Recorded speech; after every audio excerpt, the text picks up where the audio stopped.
ఒక తెలుగు కవి ఏమన్నాడంటే, "ఏజైన యాక్టర్లంతా ఎంపీలైతే శుక్రియా" అని ఒక పాటుంటుంది. అంటే ఏజ్ అయిపోయిన నటులందరూ కూడా రాజకీయాల్లోకి వెళ్లి ప్రజాప్రతినిధిగా వస్తున్నారు.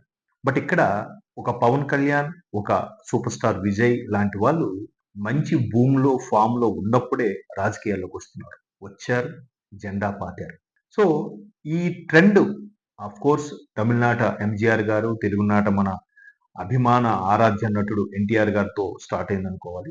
తర్వాత 'జయలలిత' గారు చాలా మంది తెలుగు నటులు కూడా ఎంపీలయ్యారు కానీ, ముఖ్యమంత్రి స్థాయిలో నేషనల్ లెవెల్‌లో పేరు సంపాదించుకుంది మాత్రం ఒక 'ఎన్టీఆర్' గారే. అంటే నటుల్లో. ఇప్పుడు మనకు తెలుగులో 'పవన్ కళ్యాణ్' గారు. అయితే ఇప్పుడు ఎప్పుడైతే 'విజయ్' లాంటి వాళ్ళు అక్కడ సీఎం అయ్యారు. ఇక్కడ 'పవన్ కళ్యాణ్' లాంటి వాళ్ళు డిప్యూటీ సీఎం అయ్యారో, నెక్స్ట్ హీరో 'బన్నీ' రాబోతున్నారు. 'ఎన్టీఆర్' రాబోతున్నారు. తమిళనాడులో 'ధనుష్' రాబోతున్నారు. 'విశాల్' రాబోతున్నారు. ఇట్లాంటి పుకార్లు, షికార్లు చేస్తున్నాయి. వీటితో పాటు లేటెస్ట్‌గా ఇంకోటేంటో తెలుసా? యంగ్ టైగర్ 'ఎన్టీఆర్' కూడా రాజకీయాల్లోకి రాబోతున్నారు. నిజమేనా? అసలు దీని మీద యంగ్ టైగర్ టీమ్ గాని ఎవరు రెస్పాండ్ అవ్వలేదు 2 డేస్ వరకు. 2 డేస్ తర్వాత రెస్పాండ్ అయ్యి వాళ్ళు చెప్పిందేంటంటే, "బాబు మా యంగ్ టైగర్‌కి అట్లాంటి ఏమి ఉద్దేశ్యం లేదు. పైగా ఆయన ఫుల్‌గా చేతి నిండా కాల్ షీట్స్‌తో, సినిమాలతో బిజీగా ఉన్నాడు.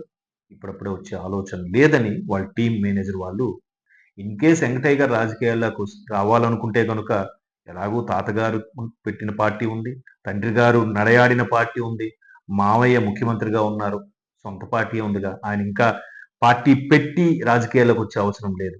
మేబీ తర్వాత రాజకీయాల్లోకొస్తారేమో వెయిట్ అండ్ సీ. సో, ఒక హీరో ముఖ్యమంత్రి అయిన తర్వాత ఇట్లాంటి పుకార్లు, షికార్లు చేస్తాయా? లేదా సోషల్ మీడియాలో సరదాగా టైమ్ పాస్ చేద్దామని ఎవరో ఒకరు పుటకిస్తారో అనిపిస్తుంటుంది. మీకే అనిపిస్తుందో కామెంట్స్ ప్లీజ్.